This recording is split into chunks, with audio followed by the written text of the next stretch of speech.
in the middle of the street practicing Tai Chi with this Chinese woman. You can't make this stuff up. One of the things that I love about Cyprus is the cultural diversity. This is my experience with the Chinese culture. It all started when my daughter Zara was taking Chinese lessons from this wonderful Chinese man named Mao. Mao introduced us to the whole Chinese community.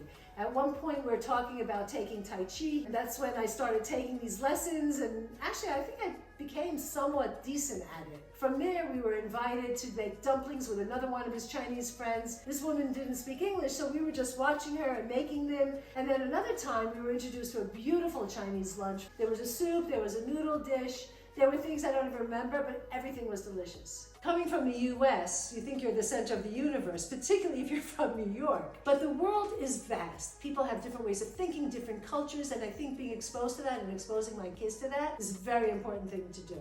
There are so many different ways to live the life imagined.